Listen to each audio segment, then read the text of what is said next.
where we talk about a variety of books from a Marxist and anarchist perspective. And as usual, I'm joined by my co-host, Justin Clark. Thanks for joining me, Justin. Thanks for having me, Corey. I'm wearing white today, and it's my new Smashing Pumpkins t-shirt. Hopefully it comes up in some ways, but in other ways it doesn't. But I don't usually wear white because I'm so afraid of getting something on it during the day. Right. You try new things. You try to branch out of your usual wearing dark stuff all the time. Break out of the comfort zone. You wear something a little different. So we're a week in to, as of recording, we are a week into the Trump administration, volume 2. Guarantee you, second season will not be as good as the first, if the first was even good at all. Right. So it can only be worse.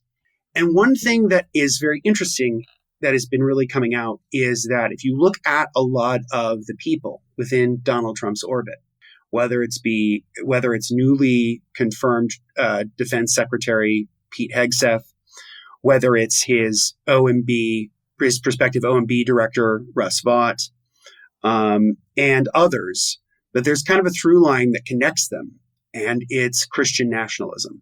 Yeah.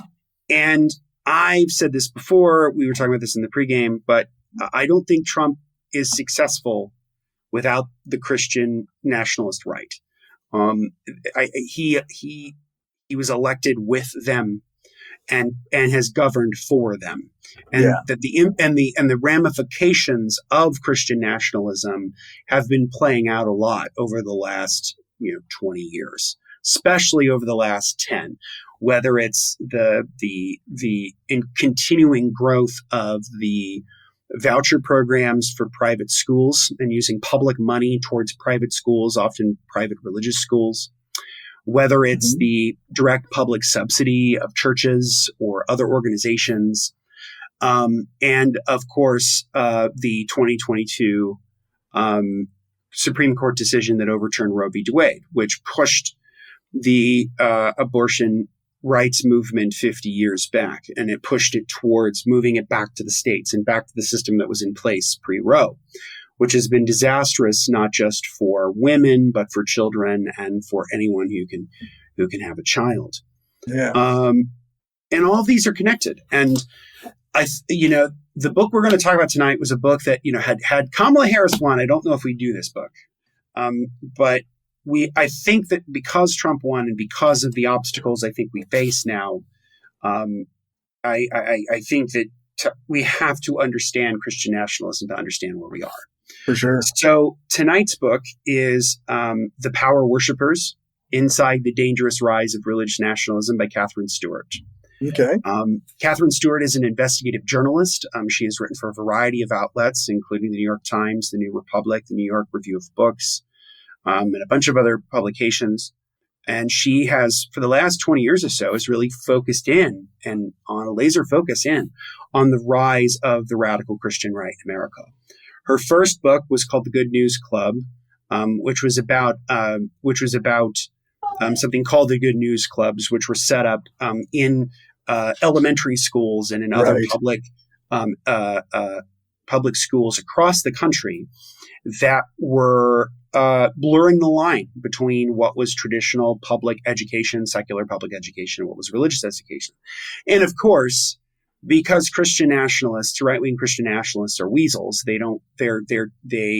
weasel their way into places. They don't tend to, they're not as bold as you would expect them to be in some circumstances. Although that's starting to change now that they have a lot more power. Yep. But 20 years ago, they would. So if you were to have these like good news clubs that were set up by, I think it's called like the Christian Fellowship of America or something like that, CFA or something like that, which is the parent organization for these good news clubs, is that it's this increasing blurring of the line between the separation of church of state. It's that wall of separation, as Jefferson called it, gets continually sort of chipped at bit by bit by bit because it's death by 1,000 cuts.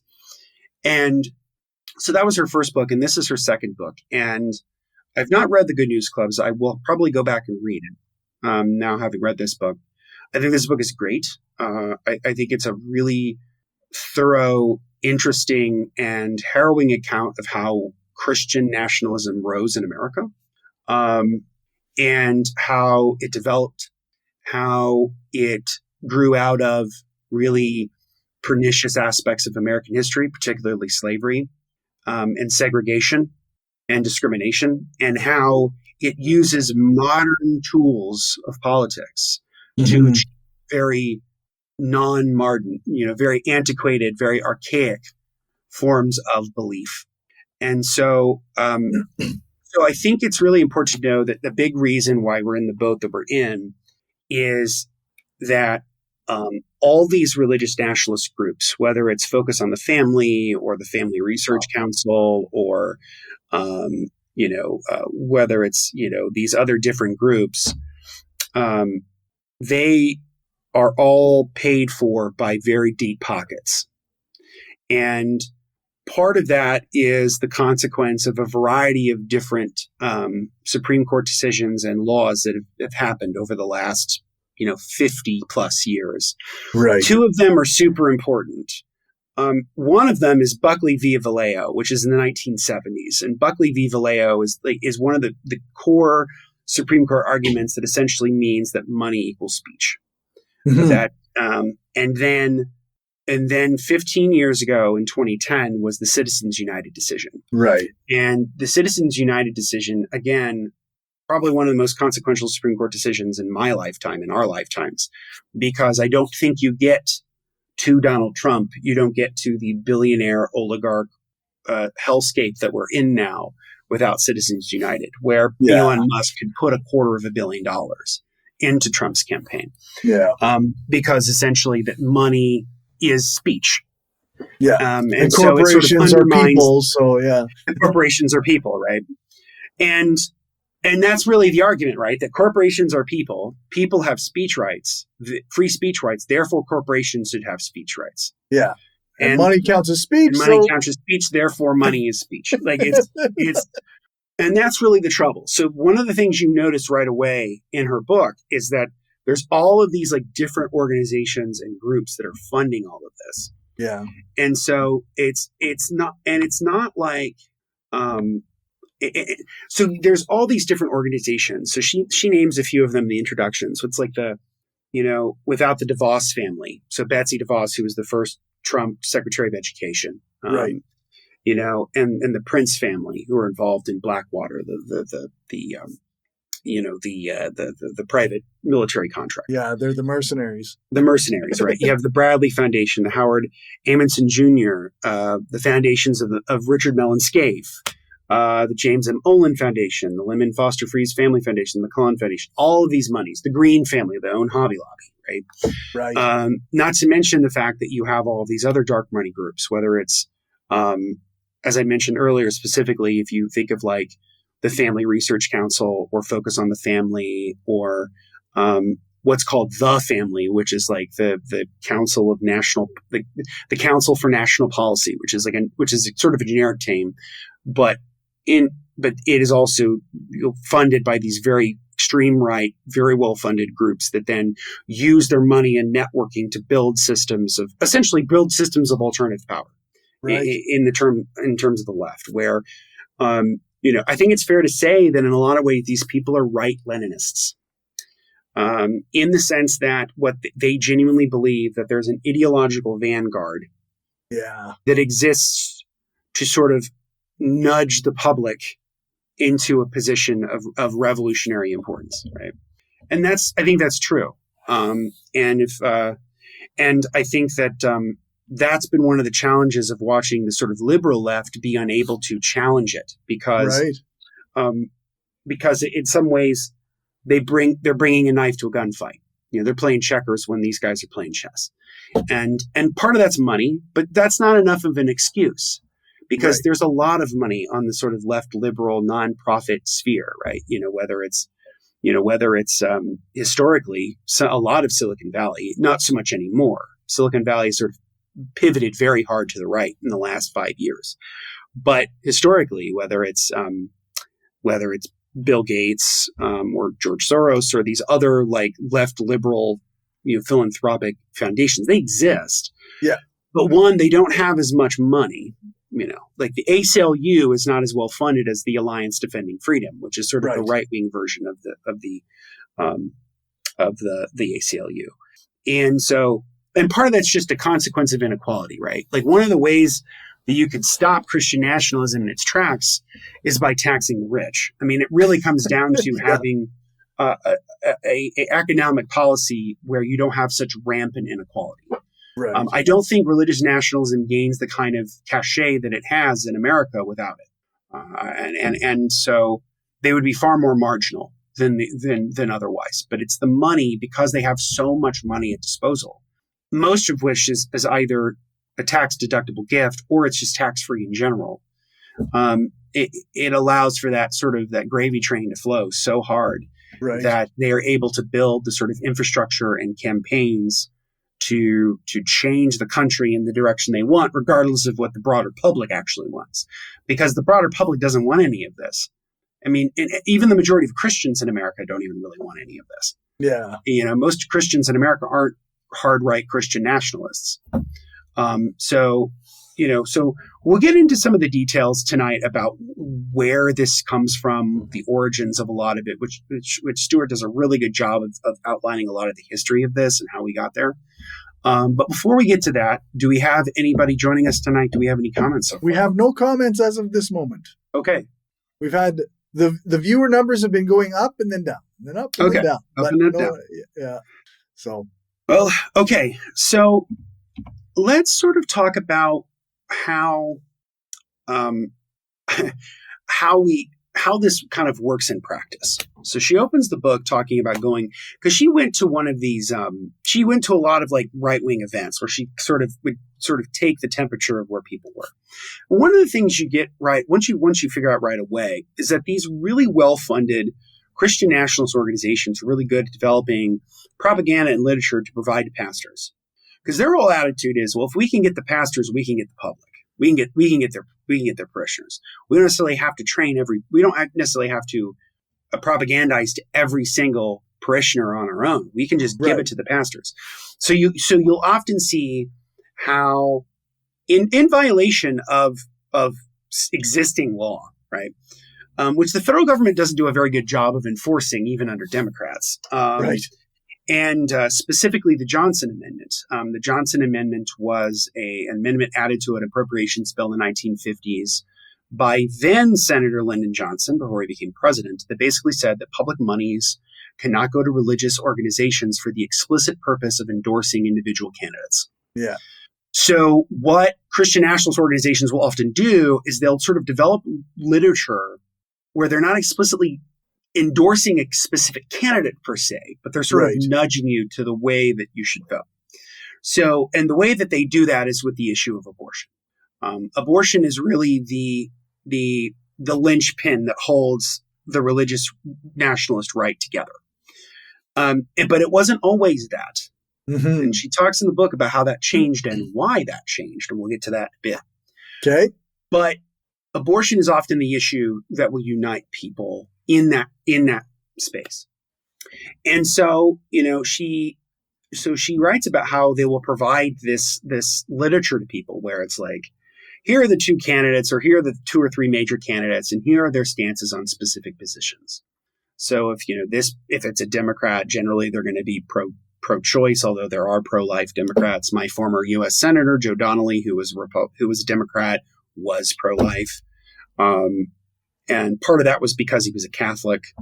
But even most American Catholics are pro-choice. There's a huge gulf. That's the thing that's very interesting about religious nationalism, is that it's such a small sector of the country, and yet it has such an outsized influence. Yeah. And part of that is money, but part of that is that they really know. We talk about this all the time about how conservatives in America are just better at politics than liberals are. They're just fundamentally better at it because they understand that politics is about power, how you acquire power and what you do with it. Yeah. It's not just this sort of moral game where if we say all the right things the right ways that everybody will sort of agree with us. It doesn't work that way. Yeah. But anyway, so they'll give these voter guides out to people, and they pretty much come up to pretty much saying how you should vote. And of course, these people are super pro-Trump, and we're thrilled that Trump won, because this book was published in 2020. And obviously, the hope was that you publish the book and then, oh, well, that's behind us. No, it's not. Right. So that's why we're talking about it, because a lot of what's going on in the book is stuff that continued on, obviously, until today. So you couldn't. So the Johnson Amendment was explicitly about making sure that money, tax-free deductions that were supposed to go for the purposes of churches go into the hands of politicians. That's generally what it's trying to avoid. Right.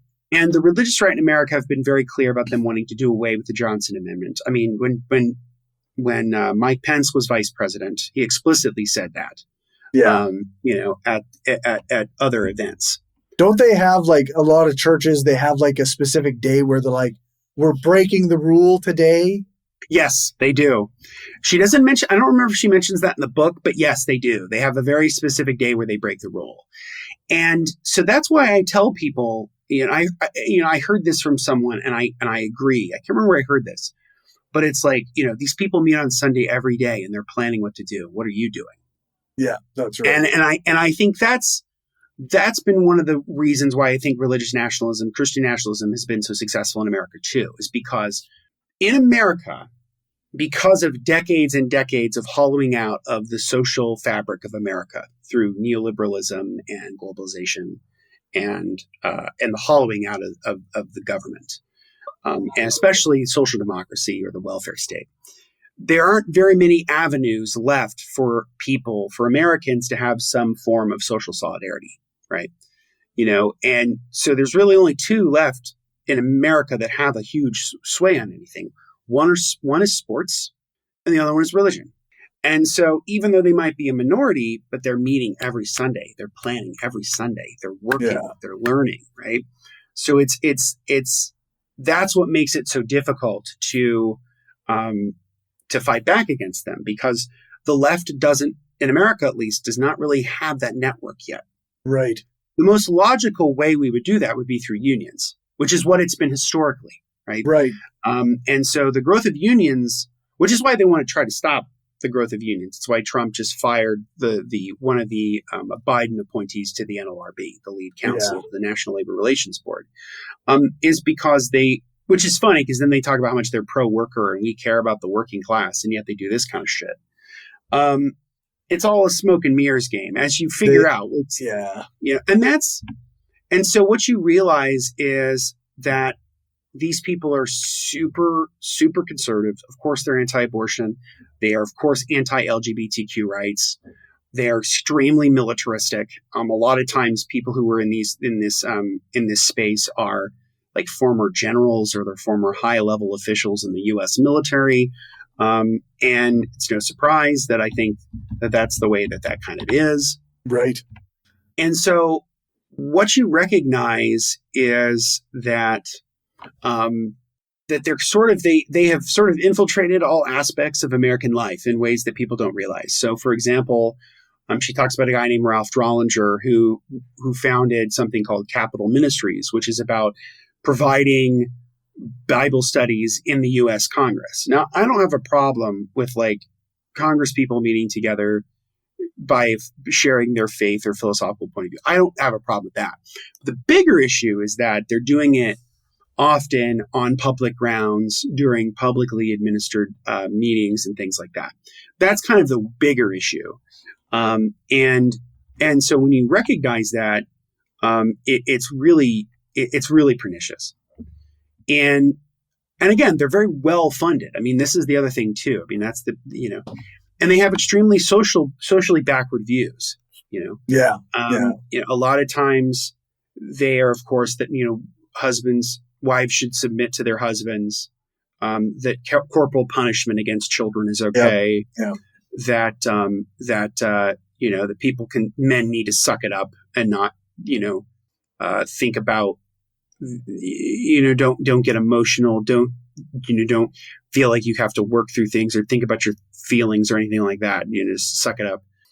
there's a lot of that sort of really pernicious, whether it's like toxic masculinity, notions of patriarchy, violence. And I feel like what's interesting is that we live in a space now where Americans are becoming more and more non-religious, and yet the religious right has more power. Yeah. And part of that is because they vote.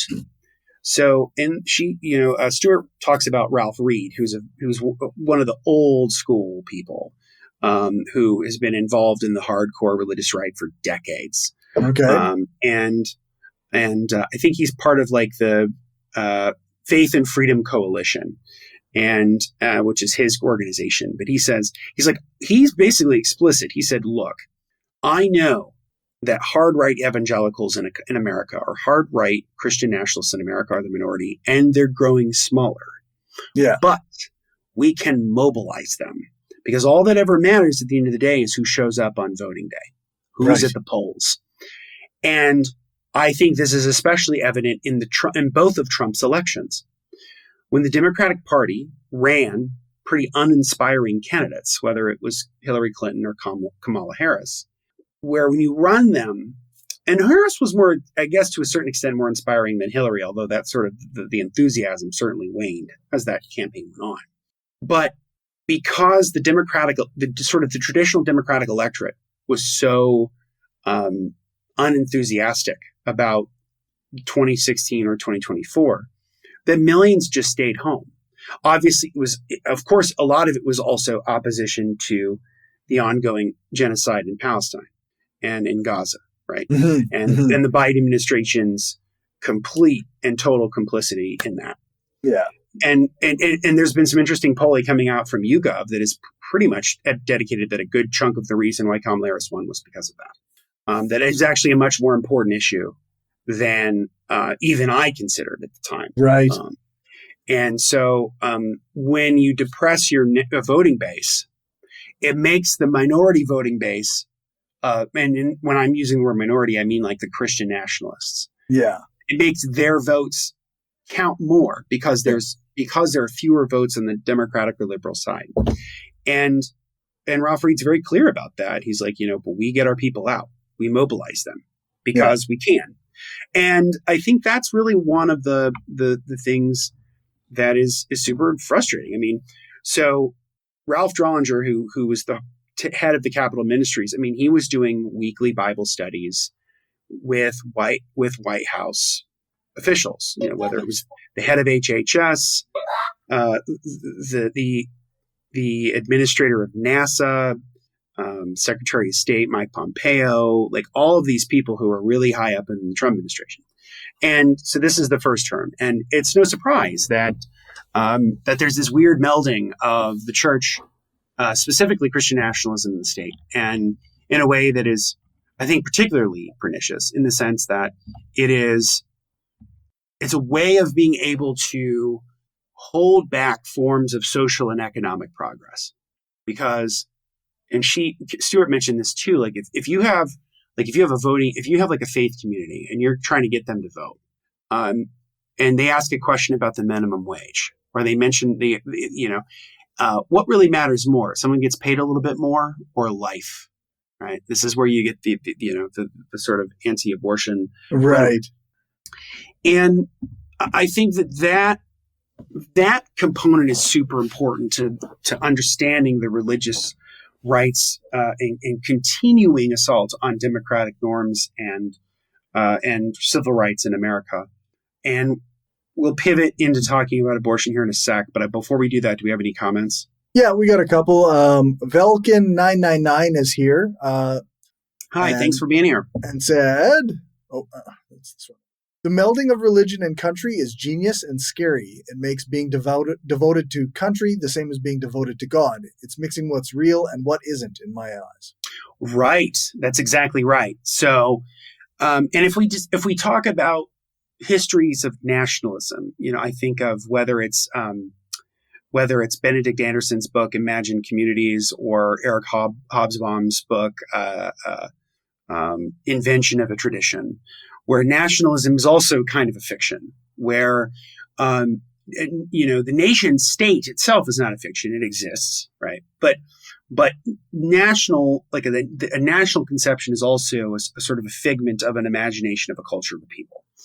And so when you can sort of blend this very specific, very conservative form of Christianity to a nationalist project that is, in some respects, probably ethno-nationalist in the sense that they're not really fond of racial minorities. Although that creates tension within the Christian nationalist movement, which I'll talk about in a little bit. But because you have that sort of mix, it becomes super, super toxic. Because at the end of the day, then you have a huge chunk of the electorate, or just a huge chunk of the populace, that are completely motivated by bullshit. Yeah. I mean, they're just completely motivated by nonsense, and it sort of destroys their capacity for rational thought. It destroys their capacity to have empathy for others, because it's a very in-group, out-group kind of thing, and that's a big component of Christian nationalism. And so I think you're right. It is very dangerous, and it is very scary. Thanks for your comment. Zach, or Peter Pizza, said not to carry water for the founding fathers, but from my understanding, they even understood mixing religion and the state was a bad idea. Oh my God, of course. Absolutely. I'm, as somebody who has studied a lot about the revolutionary period and has studied the founding fathers and have written about them, one thing I can tell you is that's absolutely the case. I mean, the founding fathers are very explicit. Whether it's Thomas Jefferson writing in his letter to the Danbury Baptists, explicitly saying that we need to build a wall of separation between church and state. Right. Jefferson, of course, writing the Virginia Statute of Religious Freedom, which in my estimation is still one of the most radical documents ever written, because the idea of creating a secular society where people are free to exercise their religion, and they can, and in a pluralistic system where people are free to pursue their religious beliefs, but then they are also free to participate in society, and then we have those balances between the two. That's still a very radical notion. You can say a lot about the United States; it's not great. Trust me, I can sit here all night and do that. But the one thing that the founders did really right, and I think that we can, which is a heritage that we should continue, is this idea of freedom of conscience, which is a classic Enlightenment ideal. To be free to exercise the contents of one's mind. I mean, that's a foundational freedom. You take that away, you've given the game away. Yeah. And so the founders really understood that. They were also students of history. The founders clearly understood, having been, again, think of them. They're writing in the late 18th, early 19th century, so they're not that far removed from the religious wars in Europe of the 16th, 17th centuries. So it's whether it's the 30 Years' War or the continued clashes between Protestants and Catholics, obviously going all the way back to the Crusades, the Middle Ages, they recognized that by melding the state and the church, it opened up avenues for untold violence. Yeah. Because at the end of the day, when you have that melding of the state and the church, it does create that in-group, out-group mentality. Because the whole point of building the free, secular, democratic republic, which is what the founders built, was to protect not just the rights of the majority, but the rights of the minority. That minority rights are important. Yeah. Now that can have its own problems, right? Like Chomsky's written about this, where he talks about James Madison talking about protecting the opulent minority, or we're protecting the rich, right? Like that has its own problems, right? And I agree with him on that. Yeah. Having said that, though, you never want a society that is either a tyranny of the majority or a tyranny of the minority. You want neither one. And the founders, I think, explicitly tried to set up the American government to be neither. So I think you're absolutely right. The other thing that's really important is James Madison. So James Madison wrote something called a Memorial and Remonstrance, where he explicitly said that public money should not go to religious institutions, period. So you're absolutely right. There's also the Treaty of Tripoli, where they said, the United States is founded in no part or in no way upon the Christian religion. It's very clear. Like the founders were extremely clear. And for most of American history, that notion of building a secular society was the norm. And that essentially it came to its apex within the 1950s and the 1960s, where you see a wave of Supreme Court decisions under the Warren Court that liberalize religious rights and personal rights in America, culminating in Roe v. Wade. But before Roe v. Wade, you have the other, previous Supreme Court decisions that banned involuntary prayer in schools, that banned religious displays in public schools, that made very clear, and those go hand in hand with desegregation, right?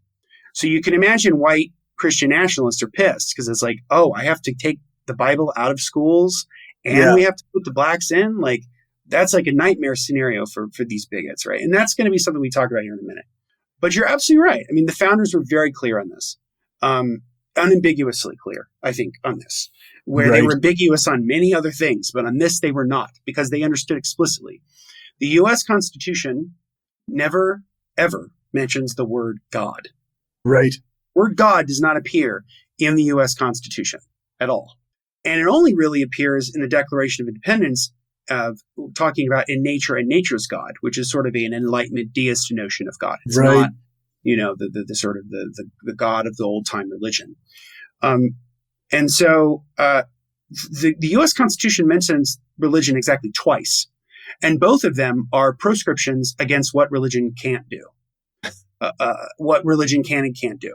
One of them is the First Amendment, which explicitly says that Congress shall make no law respecting the establishment of religion or the free exercise thereof, and that goes in with free speech. So you have the Establishment Clause and the Free Exercise Clause. Yeah. And then you have the other one, which is that there should be no religious litmus test for public office. Right. So, and so it's very clear. The Constitution is extremely clear that the United States of America is a secular government founded upon secular institutions for secular goals. Right. That's the point. And so Christian nationalists will often try to undermine this history. And that gets us into talking a little bit of a section about this guy named David Barton, who is this like hard right historian. I'm putting that in scare quotes because he's not very good at it. And he says these kinds of things where, the United States was founded as a Christian nation, because that's what Christian nationalists believe. What do they believe? They believe the United States was founded by God to be a Christian nation, for a Christian nation for Christians. Right. And nobody else matters in the framework of Christian nationalism. So if you're an atheist, or you're a Muslim, or you're Jewish, or you're Hindu, or you're just Christian, but you're not like them. Yeah, that's right. Yeah. And they're explicitly against all that. And Barton has written series and series of pseudo-histories that outline, the America as a Christian nation, that the founding fathers were all devout evangelical Christians, which is not true. Jefferson was not a Christian. Ben Franklin was not a Christian. And those that were Christians, they were far more liberal in their theology than these people would have you believe, whether it's George Washington or others. That's not to say that there weren't hard right religious founding fathers. There were. Sure. There were very religious founding fathers, like Patrick Henry, and others. But many of them were men of the Enlightenment. They were highly educated, and so. Being highly educated lends oneself to not being a complete and total ideologue, religious or otherwise. Yeah. And so, but back to Barton, he wrote a book years ago called The Jefferson Lies, which is all about sort of trying to expose the lies that people have told about Thomas Jefferson, whether it's his belief in the separation of church and state, or that his relationship with Sally Hemings, his slave, was not true. And the book was so bad that the publisher pulled it from circulation. For sure. Yeah, that's just none of that is true. So no, the book was so bad that the publisher, which I believe was Thomas Nelson, which is a Christian publisher, the book was so bad. And there were numerous refutations by well-acclaimed historians across multiple disciplines and political backgrounds. Even conservatives were even some conservative historians were this is just not true. This is not true. But Barton has sort of weaseled his way into all of these different hard right Christian nationalist groups in America and sort of helped them on policy. So he helps them write policy about how to infiltrate public schooling or how to develop private schooling and so on. So the founders were not, they weren't atheists. I think it's or at least they weren't explicitly atheists. Jefferson's probably the closest, probably the most radical. Him and Thomas Paine. Actually, Thomas Paine's probably the most radical because he wrote a whole book called The Age of Reason where he basically rips Christianity a new asshole. So, but anyway, you're absolutely right. So that was a long answer to your question, but it did cover a lot of what's in the book about they distort history, and this is a tactic of authoritarians where they will use history not as an illuminating enterprise, right, but as an enterprise of propaganda. Yep, for sure. Velkin 999 also said, now when I hear that this country was founded on Christianity, I want to hand anyone saying it texts of the founding fathers' actual thoughts on that. Yeah, absolutely. And the thing that they don't realize, and this is the thing about Christian nationalism, is that it's a self-defeating project. Because if, let's say, for example, the United States became a theocracy, right? And it had a very established, very specific form of religion. The problem is what happens when that form of religion falls out of power? Yeah. Because it eventually will, yeah. Right? What happens with that? And the thing is if the Christian nationalists ever really got full power in America, I personally believe, and maybe this is a hopeful take, that they would cannibalize themselves because eventually these very fragile relationships, these very fragile alliances would start to fray. Yeah. They would start to fall apart because you have radical Protestants, you have the sort of evangelical Protestants, and then you have conservative Catholics. Yeah. And both of them have very clear lines of theology. They're very, very different. Yeah, that's and right. Well up until mid-20th century America, Protestants and Catholics didn't walk lockstep on things. They just generally didn't. Yeah. In America, if someone asked you what's your religion and you said I'm a Christian 100 years ago, that would have sounded weird. Yeah. You would have said something like, well, I'm a Catholic, I'm a Protestant, I'm a Lutheran, I'm an Episcopalian, I'm a Baptist. You would say the denominations. What the Christian right has done very, very effectively is sort of flatten all of that discourse. Right. So they'll use things like Judeo-Christian values, and it's Christian values. They throw the Judeo on the front in order to get the sort of that's a way of getting the Zionists in on the project, like the radical conservative Zionists, the conservative Jews, the Norman Podhoretz set, the Midge Decter sect of the 1970s, these people whose family were Holocaust survivors, but said that we should pretty much do the same thing to the gays that the Nazis did to the Jews. I mean, they're pretty gross. Gore Vidal wrote a great essay in the 70s called The Pink Triangle and the Yellow Square that kind of goes, or yellow, pink triangle and the yellow star. That kind of goes into all of this and the sort of unholy alliance between conservative Jews and conservative Christians. Right. But those tensions exist. And so if one of them got into power, they would war with one another at some point, and one would win over the other one, and then that form of religion would fall out of favor, and then this other form of religion would fall into favor. And the whole point of the American experiment was to say we're not doing any of that. Yeah. That's not the proper role of government. The proper role of government is not to tell people what to believe. The proper role of government is to protect people's rights and to secure social rights, positive and negative liberties, right? That's what governments exist to do. They exist to solve common problems with common solutions that everyone can agree on, or at least the majority will agree on, without the limitation of the liberty of the minority without a reasonable explanation, right? Right. That's the point. And so, because they think it's like they'll be in power forever. No, there would be tensions. And we could and the Sounders were very clear, like, let's just avoid all of that because we saw what it did to Europe. Millions of people died over this shit. Let's stop it. Let's build a government predicated upon rights rather than upon duties to God. Yeah. So it's very clear about that. But Barton is one of those people who is a sort of pseudo historian. There are a lot of these books, right? Like there's one called George Washington's Sacred Fire, which is another one that was very popular about 15 years ago because Glenn Beck talked about it on his show, and it essentially tries to cast George Washington in a completely different light, like where he's like some kind of like Christian nationalist. I mean, that famous image that people think of George Washington, like kneeling to pray, Like, there's no historical evidence he did any of that. I mean, I'm not saying that George Washington didn't pray. He probably did. Right. But this idea that he prayed the way he did, and it was all very sort of symbolic, and it's all a myth. This is all nationalist myth building. It's not true. He didn't, and so that's really the problem I have with this stuff as a historian, is that it flattens the discourse of nuance and complexity in the service of propaganda. Yeah. Velkin999 also said, in reference to the tyranny of the majority, yeah, the only depiction I've seen that struck me was an episode of The Orville. Oddly enough, the episode was called Majority Rule. Oh, cool. I've never seen that show. I know, if I remember right, I think one of the showrunners of that is Brandon Braga, who worked for many years on Star Trek. I'm just not a huge Seth MacFarlane fan, so it's, That's fair. And I do love Star Trek, and I know it's kind of like a spoof of Star Trek, like a la Galaxy Quest. I've just never watched it. But that's the point.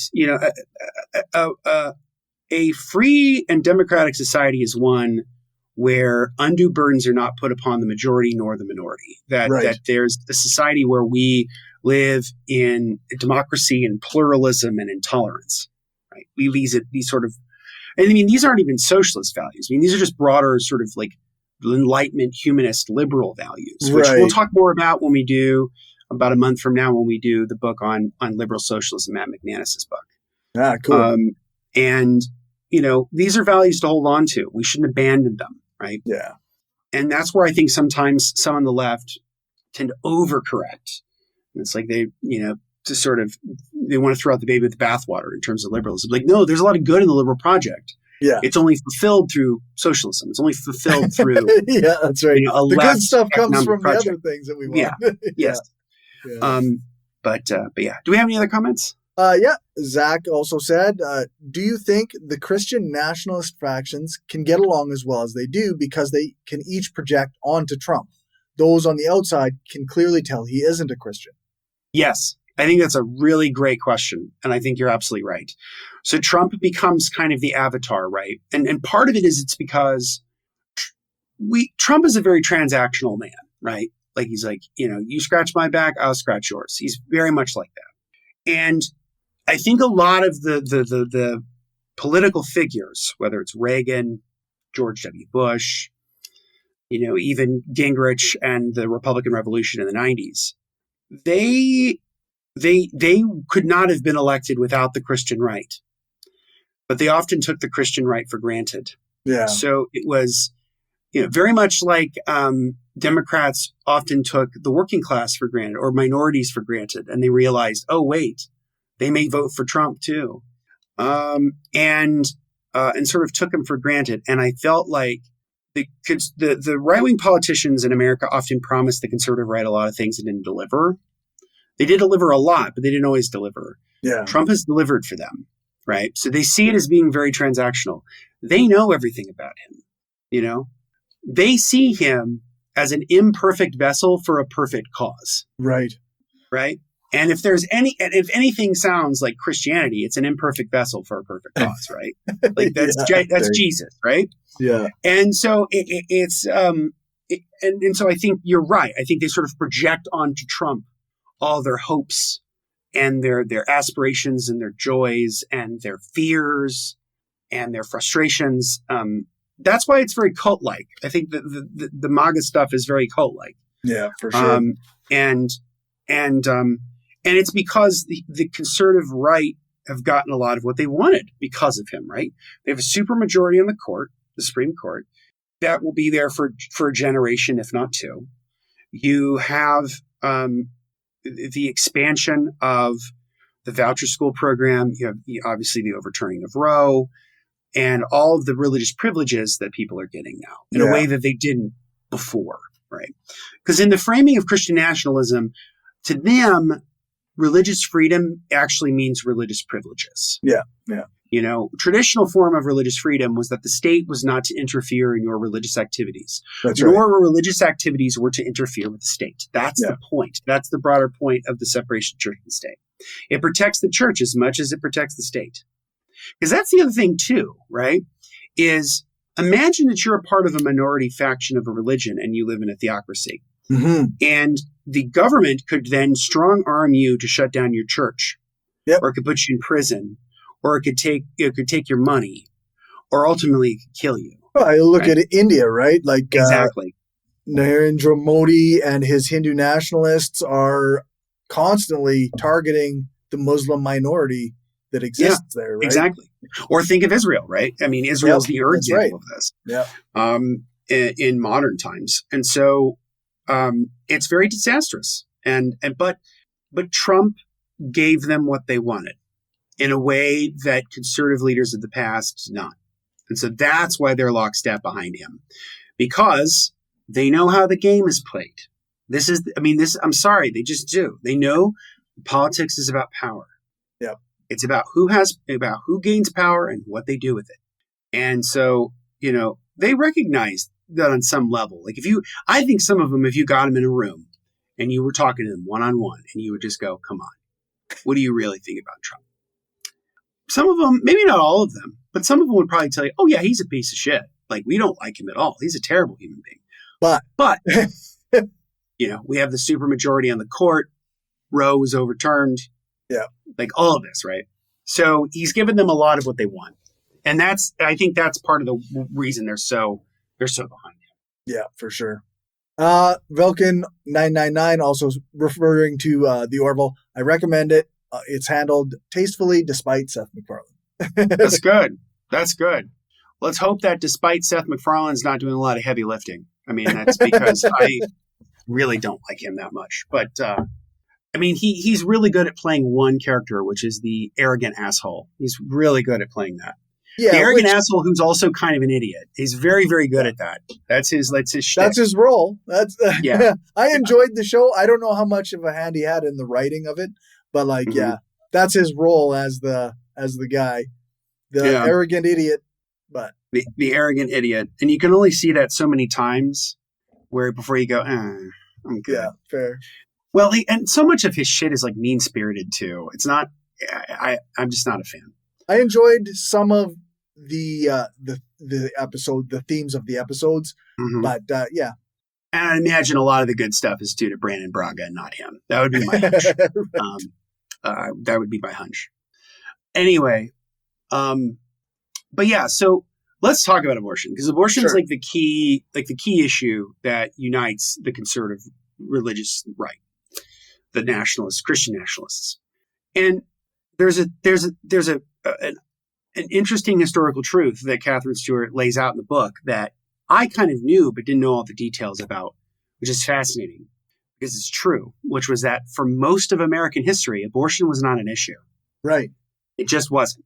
Yeah. And well into the 1970s, it wasn't an issue. In fact, the Southern Baptist Convention endorsed the Roe decision in 1973. And many religious organizations actually supported Roe when it first happened. Abortion was not this unifying cause, but it became one for a very specific reason. Because the real issue that actually tied the Christian nationalists together the first time was school desegregation. Right. So in 1954, with the Brown v. Board decision by the Supreme Court, public schools were desegregated in America. And the religious right collectively lost their minds. And what they did was started setting up what were called segregation academies. And we talked a little bit about this in the Andrew Seidel episode when we talked about his book. And I think it's very apropos to note that their main goal was to try to reinstitute segregation into schools. Right. So it was trying to find ways to funnel public money into private religious institutions, particularly these schools. But they knew that if they ran on that at the time, that they knew that was not going to be the unifying thing, because people like public schools. Yeah, that's right. Most Americans like public schools. Most American kids go to public schools. Okay. And so they knew that wasn't going to be the issue that was going to galvanize them and sort of unite them together. And so they it was a very key select number of people. It was people like people like Paul Weyrich, who was this very influential right-wing political operator who was very influential on the rise of the conservative right in America and the election of Ronald Reagan in 1980. And so these guys were all cooking up what would be the thing that could tie us all together. What could be the thing? And it was abortion. They realized there was this untapped sort of energy that they could go to, because for a lot of people, that there were people who, abortion is very clear cut for them. They just sort of see it as being, an ending of a life, and for religious reasons. Right. But it wasn't as galvanizing until the religious right started to explicitly organize around it. And because the first president that the Christian evangelicals elected in America was not Ronald Reagan. It was Jimmy Carter. Jimmy Carter was the first president elected by the evangelicals. But Jimmy Carter was pro-choice. Jimmy Carter was much more liberal on social issues than the Christian right and the evangelicals were comfortable with. And so Weyrich and others were very adamant to make him a one-term president. And what's interesting is, and this is also in the book, The Invisible Bridge, which is about the downfall of Nixon and the rise of Reagan, Rick Perlstein's third book in his history of the American right, which we're going to do this summer. So we're going to talk about this a little more. But at the 1976 Republican National Convention in Kansas City, there was an anti-abortion plank that was introduced into the party platform very early on. And there was a very, very clear battle between the old guard of the Republican Party, many of whom were feminists who had described themselves as feminists. They were female Republican operatives, right, who were sort of Rockefeller Republicans. They were liberal Republicans who were like, this absolutely cannot be in our party platform. And it was a drag-out fight. They won. They won in 1976. That anti-abortion plank was removed from the party platform, but they didn't win in 1980.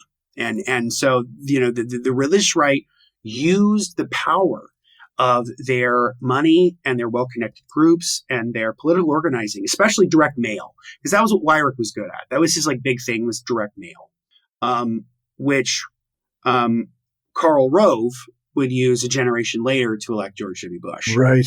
Especially in the 2004 reelect, which was very much the big push in the 2004 reelect for George W. Bush was anti-gay marriage, anti-marriage equality. And so you have all of these different people working. You have Paul Weyrich, you have Richard Viguerie, who's another conservative activist, Phyllis Schlafly, who was the lady who led the campaign against the Equal Rights Amendment in the 1970s, who was also extremely pro-life and very anti-abortion. And they're all working together to build a coalition.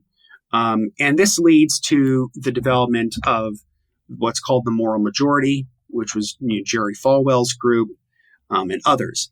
And all of them come together to elect Ronald Reagan in 1980 in the blowout. Their goal was to make Carter a one-term president, and they succeeded. Yeah. And so you get a sense that their real goal was to keep their schools segregated, but they couldn't run on that because the public had changed on that. So they had to run on some other kind of issue, and that other issue was abortion. And they sort of did the other stuff by the back door. Mm-hmm. And that's the kind of stuff we've seen today, where we've seen a series of court cases where the power of the government to give public money to private institutions, and particularly churches, has greatly expanded over the last 20 to 30 years. Yeah. Part of that is because there's been a shift in the Supreme Court between, for the first half of the 20th century, the Supreme Court and American courts in general were much more interested in the Establishment Clause of the First Amendment, that, Congress shall make no law with respect to establishing a religion, right? In the second half of the 20th century, and especially with the conservative ascendancy, it becomes way more about the Free Exercise Clause, right?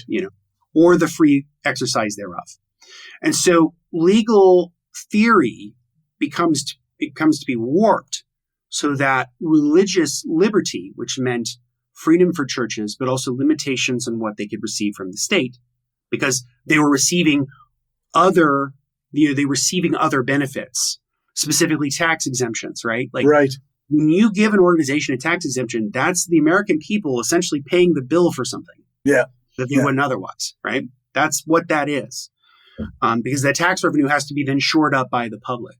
And And essentially, the Christian right wanted its cake and eat it. It wanted to have its cake and eat it too. Where they wanted to have all of the freedom to do whatever they wanted, but they didn't want to have any of the responsibilities of receiving public funds and following the rules on that.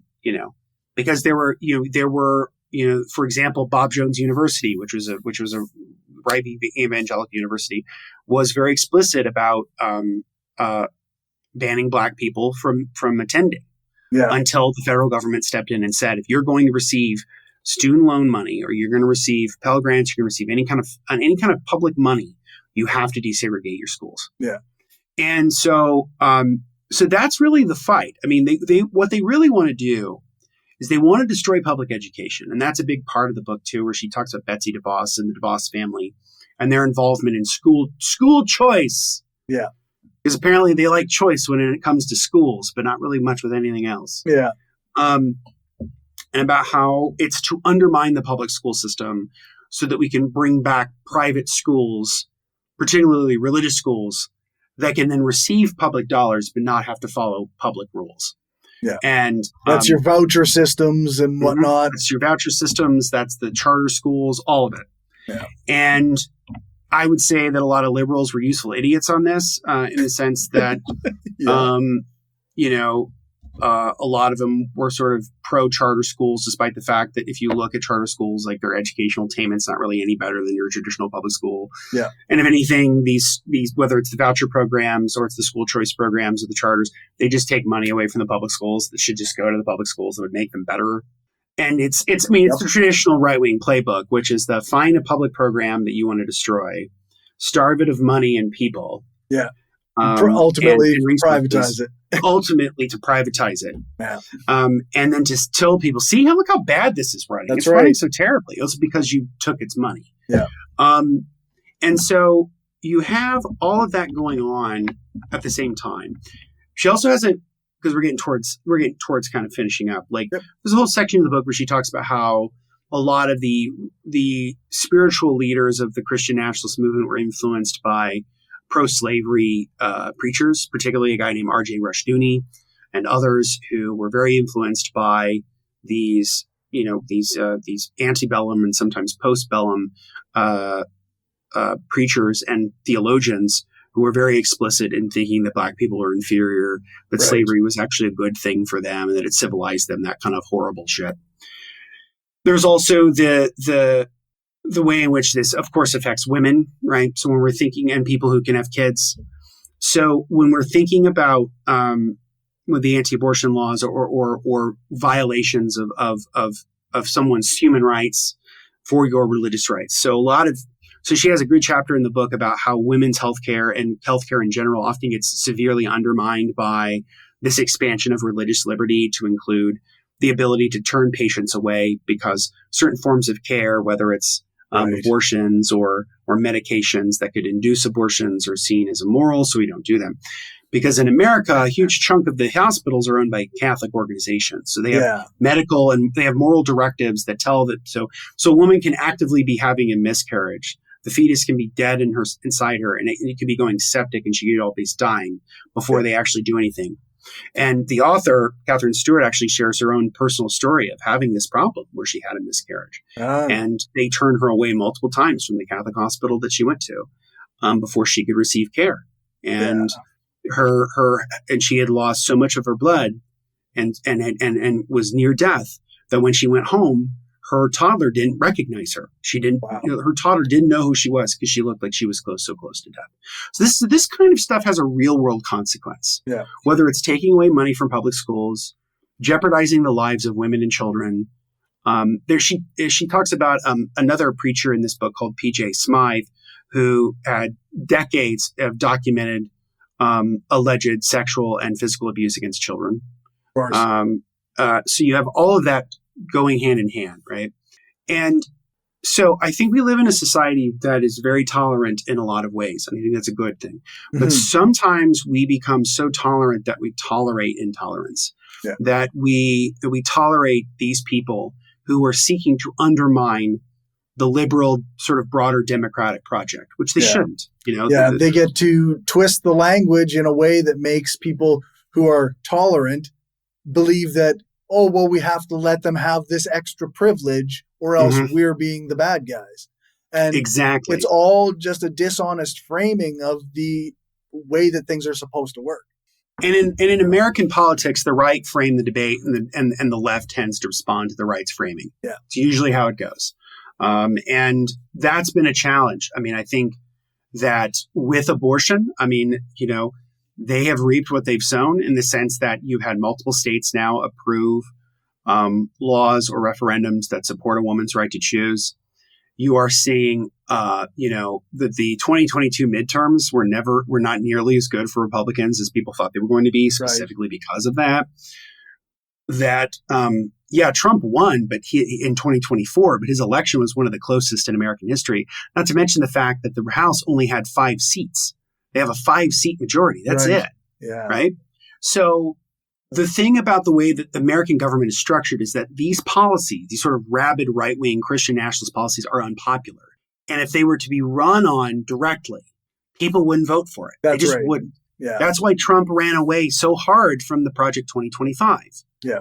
The policy blue book by all these right-wing organizations, where he's like, I didn't have anything to do with that, despite the fact that a lot of people who were involved with it wrote it. And then he hired them as soon as he became president, and he's implementing it. Yeah. Because he's a lying sack of shit. But it's also like, and so those are the kind of challenges we face. And so, at the end of the book, she says we need to have sort of a renewal of those broader, democratic values.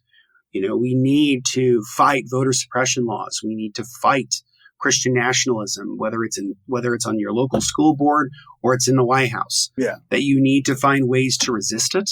And so I would say the ways to resist it are to, build our alternative networks of power, whether it's mutual aid, whether it's organizing, whatever you're doing. Any little bit's going to fight back against this, because ultimately, this stuff is not very popular.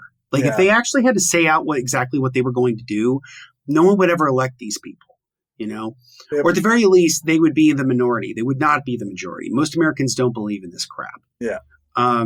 And I think that if they had run, I think if Trump and Republicans had run explicitly more on more of these Christian nationalist themes, I don't think they would have done as well. Right. That's why they used the dishonest culture war bullshit. Yes, exactly. Whether it's the anti-trans stuff or the anti-abortion stuff, they'll use it to sort of rile people up. Yeah. In order to do their long-term goal, which is to destroy the federal government and to make sure that as it's currently constituted, they don't want it to go away completely. Right. But to reconstitute the federal government in the service of Christian nationalism. Yeah. So that's the book. That's The Power Worshippers. Very cool. Before we finish up, I do have a quick question for you that I forgot to ask, but I wanted to mention to you in the pregame. So clearly, this discussion has been very U.S. based. Right. You're in Canada. Yeah. How does religious nationalism manifest itself in Canada? Well, because we take our cues from the United States, it manifests in much the same way. Okay. But so I live in Saskatchewan. We have almost the same stuff happening, although we're, a few decades behind with the undermining of our education system, the privatizing of the payments going to private schools who are religious schools. There's been, there's fights all the time between various organizations trying to get prayer out of city council meetings and other government meetings. And I think in BC, the BC Humanist Association just won in December a fight to remove a government-placed nativity scene. Very good. So there's these things in Canada that they mimic the United States, basically. That's good. That's interesting. I mean, fortunately for you, it is behind. America is extremely progressive in its regressive natures. Its regressive nature. Right. Yeah, they're at the head of the curve on that one. We're at the head of the curve of being terrible. No, that's fascinating. I mean, I think that that, 'cause America is very unique in that regard. I mean, the United States was created, or America as a North America as a political entity was sort of created by religious fanatics, right? People who were so dogmatic that not even the Dutch would want them. Right. And so, there's the story we're told as a kids, like the Puritans, they wanted religious freedom. No, they didn't. No, they didn't. They wanted to establish, They wanted the freedom to establish their own theocracy and push people out. Yeah. Now that changes over time, and obviously it culminates in the founders. But yeah, I think that there's this real perversion of Jefferson that I find very frustrating. Because, despite all of his serious flaws, and there are many, don't get me wrong, and that sort of, there's something in the DNA of being an American that's, for me at least, that's very Jeffersonian, which is to be critical of centralized institutions of power. Right. Which is a key component of Jefferson. There's a more radical reading of Jefferson. I'm reading a book right now called The Radical Politics of Thomas Jefferson, and which is kind of the opposite of this other book I just read. And about how, one of the more charitable readings of Jefferson was that he was sort of this like communitarian anarchist. Because yes, he was very critical of government. He was very critical of like centralized government power. He was also very critical of centralized corporate power too. Yeah. It wouldn't have been called that back then, but he was very critical of like the emergence of the overwhelming influence of like large financial and business interests in America. Because it took away from his, I remember when I was still first getting interested in anarchism, and I read some of the things that Thomas Jefferson said, and I thought this was the guy. This guy knew what he was talking about. This was it. And I mean, that was before I knew many of the problematic aspects of course. Or the fact that he didn't always practice what he preached, right? Yeah, like he signed off on one of the single largest land acquisitions in American history without the consultation of Congress. Yeah. So it's like what makes Jefferson fascinating is there's this immense gulf between what his philosophy was and what he actually was. Right. It's that theory and practice. We've talked about this a lot with Lenin, right? Yeah. It's the same thing with Jefferson. Jefferson's the same way. I like the phrase of imperfect vessels.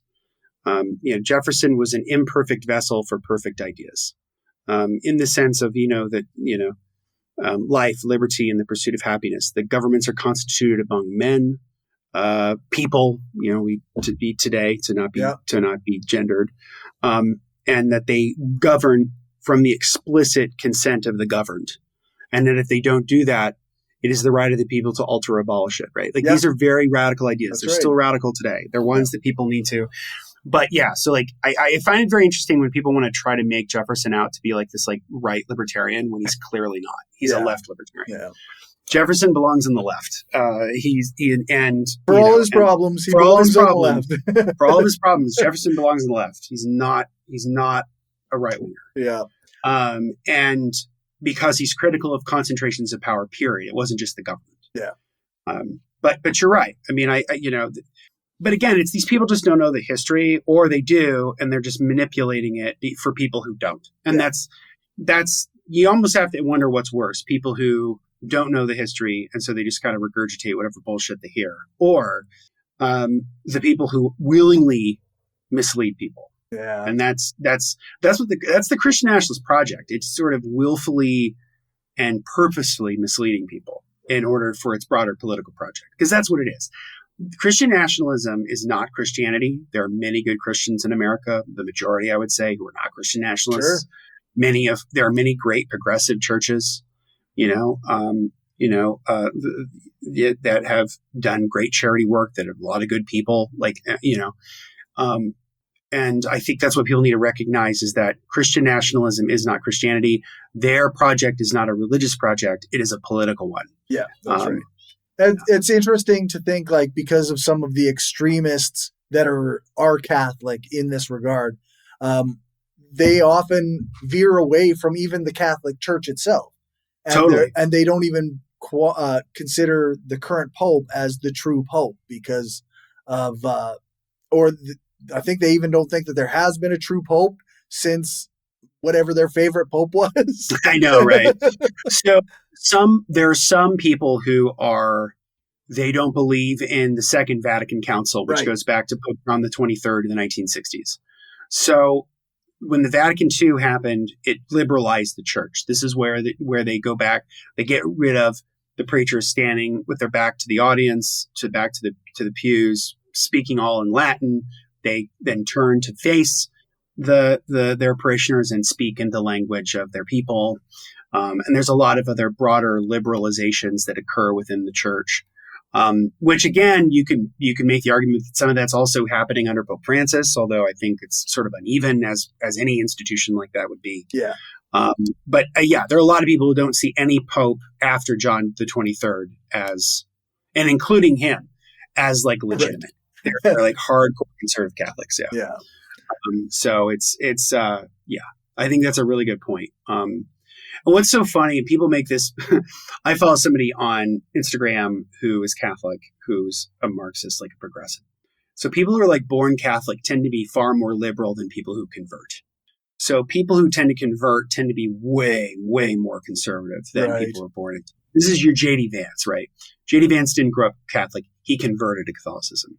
That's what makes him a psycho. Catholic converts are often wildly out of step where most of Catholics are. Yeah. I guess I'll just grab a comment before we start our close. Sure. Velkin999 said there was a Catholic priest who tried to appeal to Trump the other day with some reasonable talking points. Fox News called her calm speech a tirade. Yes. I mean, there was the priest or the preacher at the Washington National Cathedral who gave the sermon on the inauguration day. Explicitly sort of arguing for Trump to provide mercy to people, whether it be undocumented immigrants or what have you. And the right lost their fucking minds, as if mercy was not a Christian value. Like they're like, what's this mercy shit? I mean, some of this is that, Christianity in America has always been a weird, perverted version of it, in the sense that it's always it exists to prop up established power and economic and political hierarchies. Engels writes about this, about how Christianity went from being a religion of the poor to the religion of the middle classes, specifically as a development of capitalism, that the sort of ideological institutions that exist in a society are then often used to prop up the economic institutions of society. This is very classic, base superstructures, very basic Marxism. And I think that's true. So sometimes Christian values, Christian values of like love thy neighbor and turn the other cheek and, blessed are the poor, they are the peacemakers. It's easy for a camel to enter through the eye of a needle than for a rich man to enter the kingdom. Like all that kind of shit, that goes out the fucking door. As if Jesus is like some kind of like Ayn Rand acolyte who says, fuck you, I've got mine. It's a very weird way of looking at the world. Doesn't make sense to me. Yeah, for sure. All right. So I guess we're done this one. What are we covering next? Oh, next time we're off. Yes, next time we're off, I have a work event. We are celebrating the 200th anniversary of the Indiana State Library. So we're doing a big shindig on February 11th at work. So I will be out. So we're taking a little brief hiatus. So we will be back at the end of February to talk about the political theory of liberal socialism by Matt McManus, who's been a guest on your show. Yes. And this book has been requested by one of our viewers to do, and it's something that I definitely wanted to do, is talk about the sort of liberal socialist tradition. And with this new book out, I thought there'd be a great opportunity to do that. So that's what we'll be doing with our next episode at the end of February. Right on. And where can people find you? You can find me at justinclark.org. The website's right down there. I recently, within the last couple of weeks, published an essay on Stephen King's Christine. I love movies. I love John Carpenter's film adaptation of Christine. So I wrote an essay about sort of comparing the two and why I think the movie is better in a lot of different ways. Right. But I read the book too, and the book's good. But the movie, I think, is a little bit better for a couple of different reasons. Cool. So you can check that out at the blog. I'll be having a short book reviews compilation coming out in February on presidential history. I'm working on a variety of different projects, still working on the Gore Vidal project. I'm still working on the American Idiot project. Bunch of different stuff I'm going to try to work on this year. But I have these ideas in my head, kind of working on them. We'll see how they get going. It's sometimes I have more ideas in my head than I can actually do.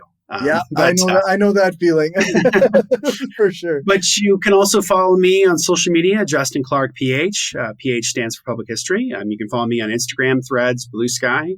I'm also on TikTok, but not really active there. You want to follow the show more on TikTok? Follow Corey's TikTok account because that's where he posts the clips. But I'm mostly active on Instagram, and so you can give me a follow there. As always, please consider becoming a patron. Patreon.com/skeptical leftists. Yeah. Becoming a patron, you'll get access to the pre-games, the post-games. You'll also get access to the patron-only live streams. We were going to do one in January. Wasn't a ton of enthusiasm. Yeah, it didn't for that, seem like a lot of interest, so we did not. So we'll see what we'll do. And I know that Corey's also been doing some streams with Damien Marie at Hope.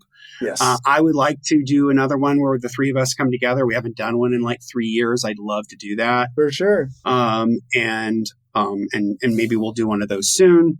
But yeah, definitely become a patron. Corey's been doing a lot of really interesting work, a lot of great stuff, fabulous editing on the episode on Eric Fromm and technology and the revolution of hope.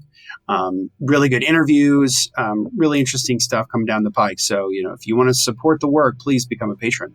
It would be much appreciated.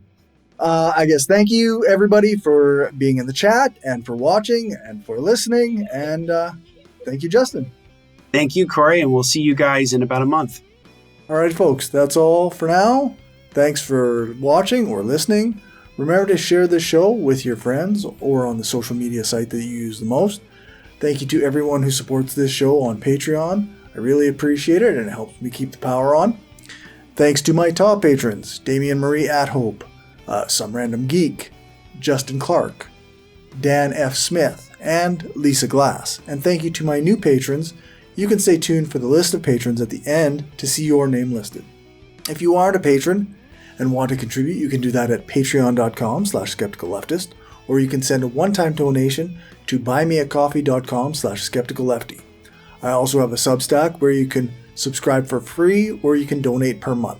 And lastly, you can get a paid subscription on Spotify that will give you the same access to bonus content and extra long episodes. If you can't contribute financially, then I would like on YouTube or a 5-star rating and a review on Apple Podcasts or one of the podcast review sites like Podchaser would be great. If you want to find more from me, then make sure to check out the show notes for links to all my stuff, or check out my link tree. It's linktr.ee/skepticalleftist. That's where you can find all of my social media spaces and communities.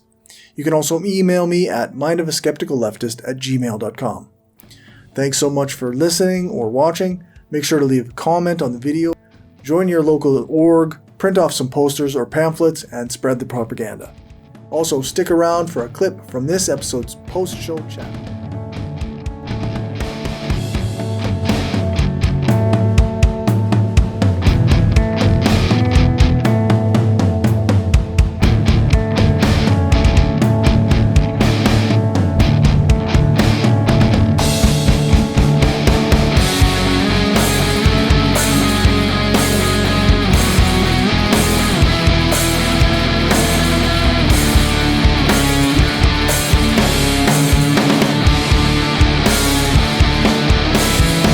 This was very fun. Yeah, I loved this. No, I watched this video and I immediately was like, I wonder what Justin has to say, because you know the history of the Soviet Union better than pretty much anybody else I know. So I was like, well, I study it. I got this whole bookcase of shit behind me. Yeah. I find it very fascinating because there's so much to champion and celebrate about it. There's a lot of stuff to critique and to challenge and to think about. Yeah. And I think very much, my two subjects are my ultimate primary subject is America. That I study the United States, and Right. and secondarily I study the Soviet Union. And often I study the interaction of those two together. Right. Because it's fascinating stuff. For sure. But thank you. Yeah, no, this was really cool. I'd love to do this. This was a really fun video. We should also do ones like where we like dunk on right-wing chuds. Yeah. That would be I good love too. that shit too. where we like